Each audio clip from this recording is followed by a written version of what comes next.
Servus, Glück auf und herzlich willkommen zu einem weiteren FC Bayern Talk. Ja, Leute, 13. Bundesligaspieltag. 3:2 in Berlin gewonnen. Für alle, die es eilig haben, durchschnittliche Mannschaftsleistung, umkämpftes Spiel, umkämpfter Sieg, dreckiger Sieg.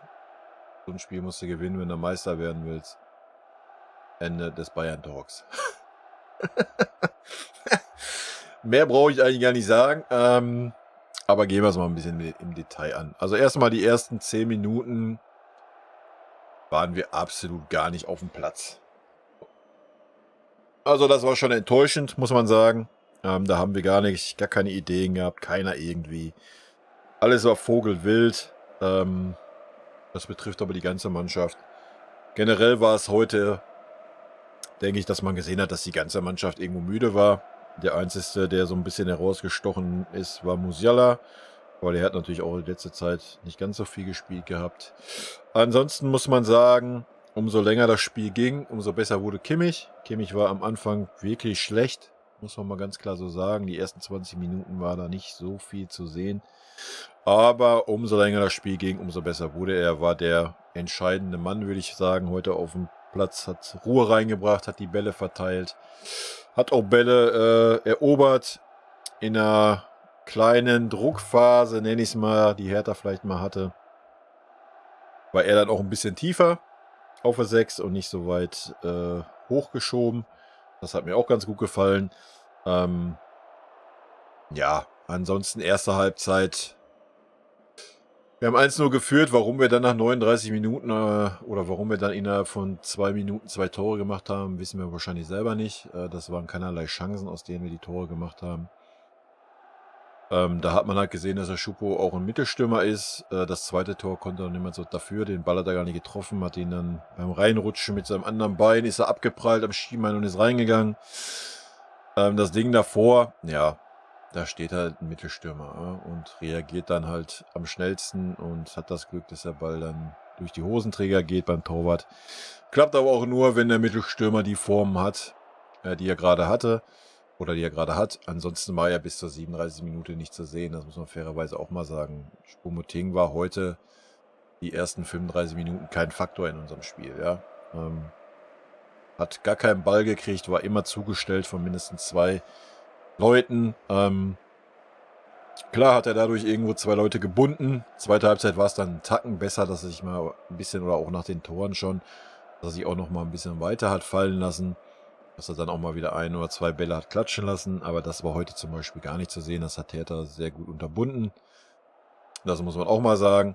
Ja, und ansonsten würde ich einfach sagen, war es eine durchschnittliche Leistung von uns. Ja. Mané auch hatte wieder gute Szenen, hatte aber auch genauso viel Leerlauf drin teilweise. Davies war heute gar nicht gut, muss man auch mal so sagen. Goretzka hatte auch ganz, ganz viel Schatten, gerade die erste Halbzeit. Auch zweite Halbzeit, also das ist definitiv keine WM-Form für mich, aber wie ihr wisst, interessiert mich die WM nicht.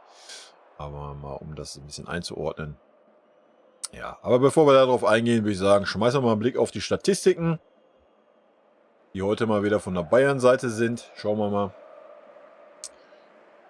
Gut, 3:2 sollte klar sein. Ballbesitz 27:73. Abseitsstellung 6:2, Fouls 13:9.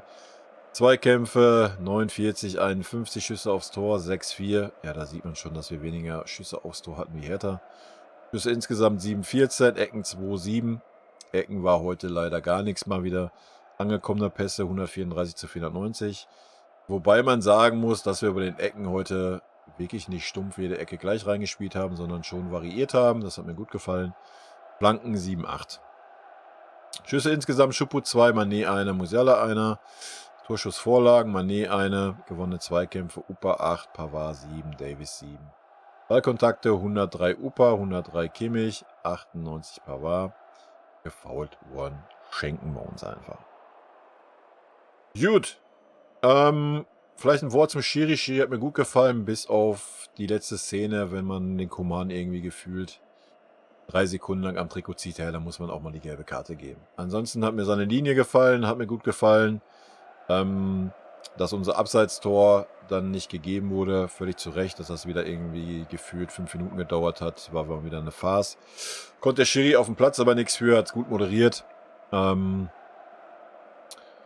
Elfer, ja, weiß ich nicht, war ein bisschen unglücklich. Ist ihm halt hinten reingetreten. Ja, der Ball war nicht da. Ja, ist es halt ein Elfer. Dass der Selke da schreit wie so ein abgestochenes Schwein, muss man nichts zu sagen. Der Selke ist eh so ein Pisskorb, Alter. Persönlich kann den gar nicht ab. Aber das ist ein anderes Thema. Kommen wir auf unsere Mannschaft zu sprechen. Ja, wie gesagt, eigentlich jeden Einzelnen, ja, wir können es einmal durchgehen, aber im Großen und Ganzen ist es alles Durchschnitt. Bis auf 1, 2 Spieler, die abgefallen sind. 1, 2 Spieler, die ein bisschen besser waren. Neuer würde ich eine 3 attestieren. Das erste Ding, ja, weiß ich nicht. Er war schon in der Ecke und so weiter. Wenn er einen guten Tag hat oder wenn er in Topform ist, kriegt er vielleicht die Finger dran. Ob er ihn dann halten kann, ist eine andere Sache. War halt Volley, volles Rund rein und ja, ist halt so. Upa würde ich auch eine gute 3 geben. Upa hat ein gutes Spiel gemacht für mich. Hat fast gefühlt jeden Zweikampf gewonnen. Sehr präsent. Auch im Aufbauspiel. Ja, gut. Ende zweite Halbzeit hat er einmal einen Fehlpass gehabt.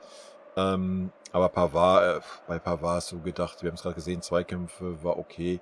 Aber ansonsten hast du bei jedem Ball, den er irgendwie rausgespielt hat, hast du das Gefühl gehabt, so die 50% kommen an, 50% leiten irgendeinen Gegenangriff ein.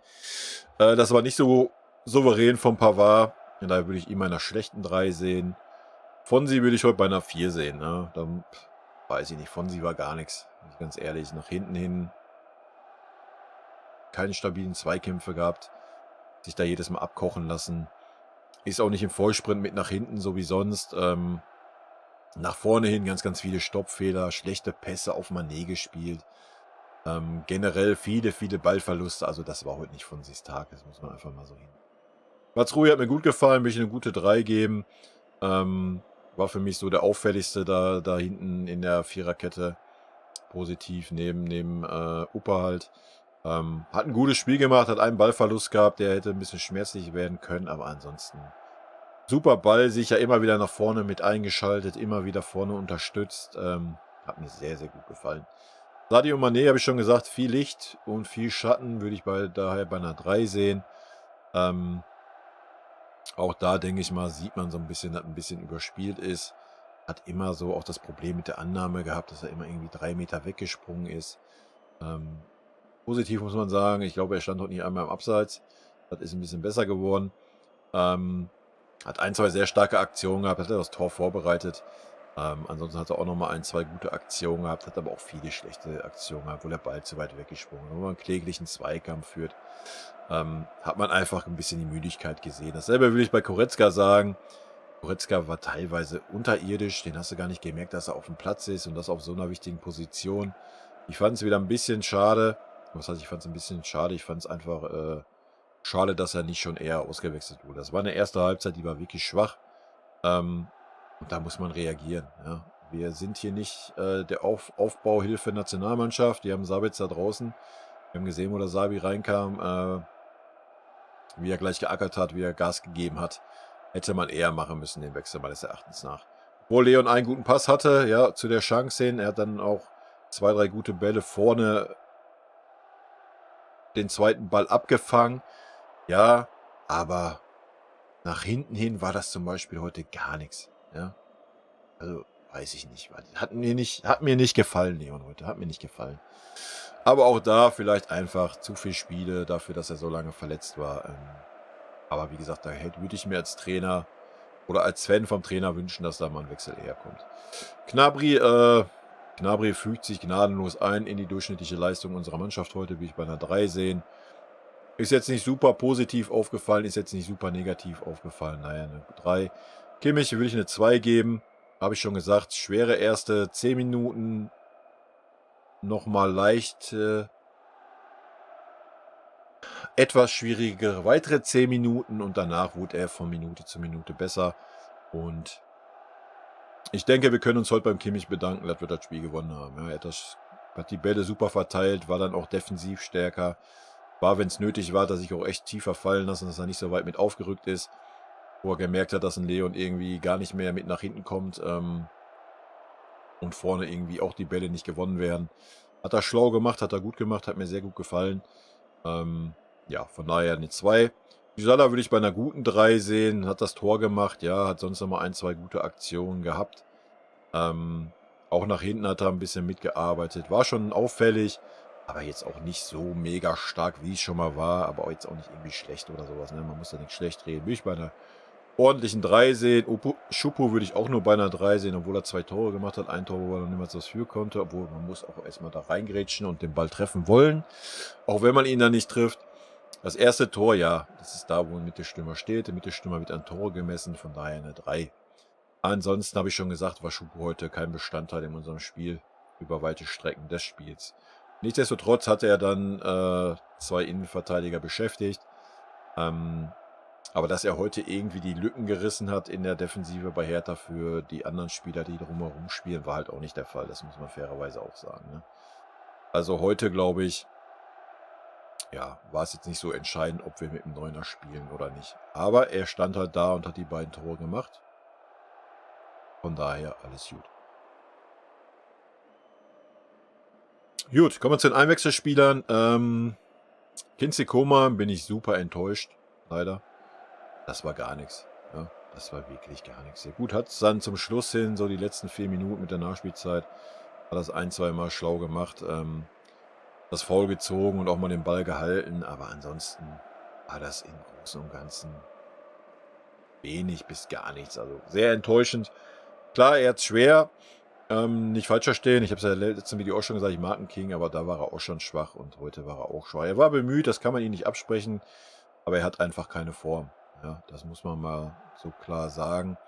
Und da fand ich es jetzt auch schon grenzwertig, muss ich ehrlicherweise sagen, wenn man Band 2, 3 unbedingt einen Spieler bringen muss, der keine Form hat, für was willst du ihn aufbauen? Wir sind auch nicht die Aufbauhilfe für die französische Nationalmannschaft. Ja, wir haben noch eine Woche mit 2 Spielen und da haben die Leute jetzt zu spielen, die die beste Form haben. Und da gehört ein Kingsley Coman leider nicht zu und dann ist das so. Ja. Wenn wir 3-0 führen, alles gut, kannst du das verarbeiten, kannst du das verkraften. Bei 3-2 fand ich sehr, sehr fahrlässig, wenn ich ehrlich bin.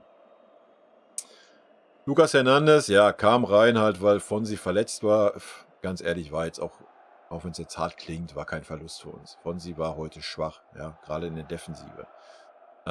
Und vorne halt auch, er hatte kaum einen Ball mal, den er in die Spitze versucht hat zu spielen, ist kaum ein Ball angekommen, ganz, ganz viele Ballverluste, habe ich schon gesagt. Von daher schon ganz gut, dass Luki reinkam, hat es gut gemacht, obwohl er auch sehr offensiv agiert hat. Ja, das hat mich auch ein bisschen gewundert, dass man da vielleicht nicht einen Tacken defensiver steht, aber hat ja alles wunderbar geklappt, muss man ja auch sagen. Wir haben Hertha ja gar nicht mehr. Ist dann auf der eine Angriff, wo dann 5 Leute da auf einmal im 16er frei waren, wo der Ball zum Glück nicht hinkam, in der 92. Minute oder sowas. Ansonsten haben wir Hertha gar nicht mehr ins Spiel kommen lassen, ne, in dieser Phase. Das war echt gut. Sabitzer, habe ich schon gesagt, war super auffällig. Ja, hinten gleich den einen Ball, den er super noch abgelaufen hat. Hatte aber auch einen schwierigen Ballverlust, das darf man auch nicht verschweigen.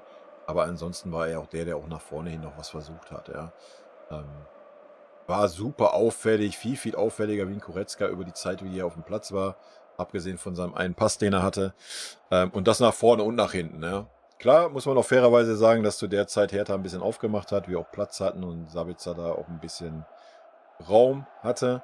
Vielleicht wäre da sogar mehr gegangen, wenn Goretzka da in den Raum gegangen wäre. Aber hätte, wäre, wenn und aber.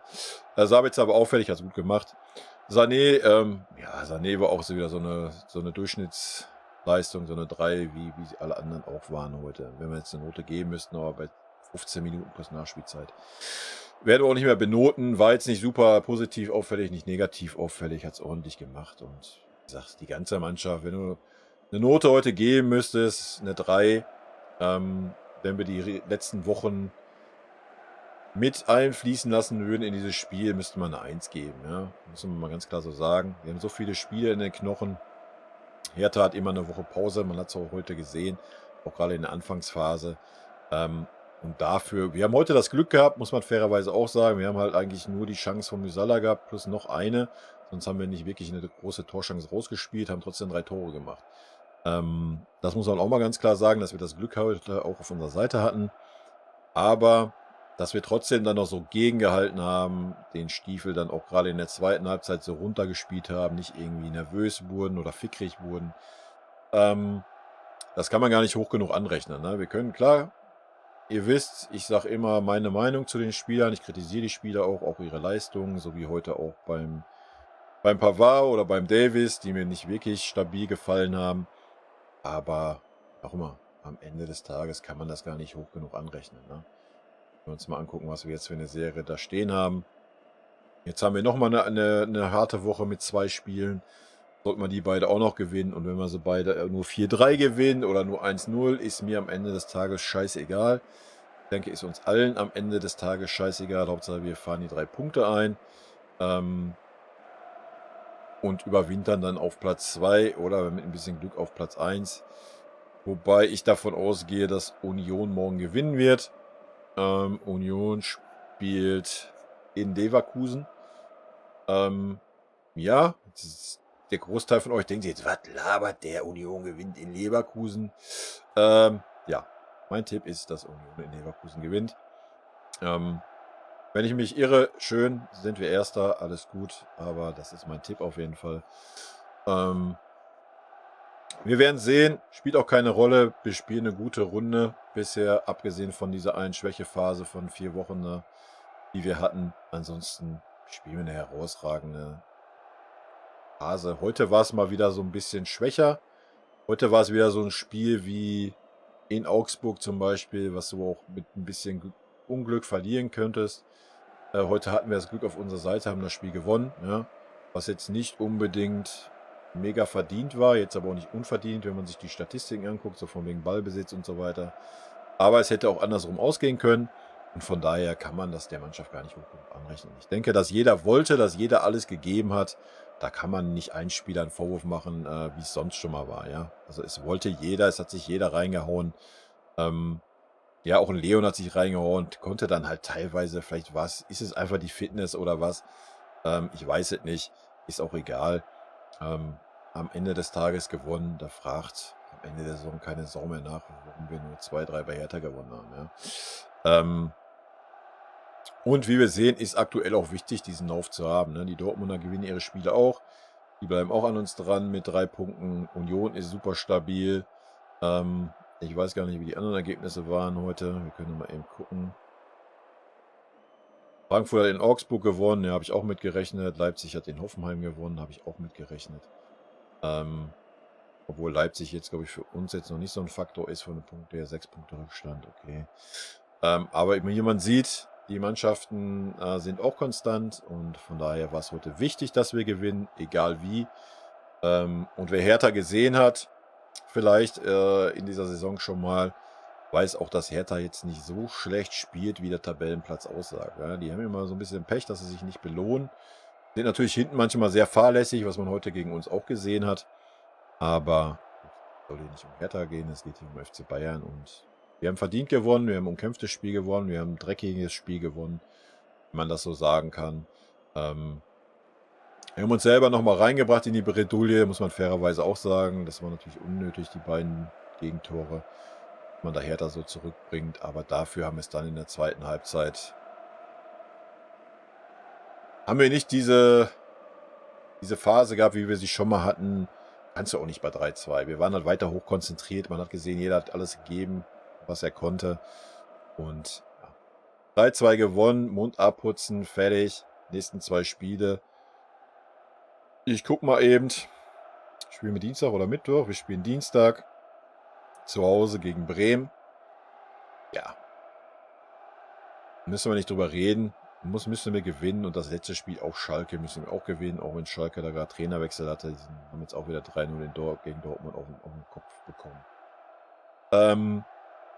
Sind zwar Gegner, die wir einfach schlagen müssen, ja. Und da müssen wir jetzt auch nicht noch irgendwie schön spielen, sonst was. Das soll uns einfach scheißegal sein. Hauptsache, wir gewinnen die beiden Spiele noch. Dann ist WM.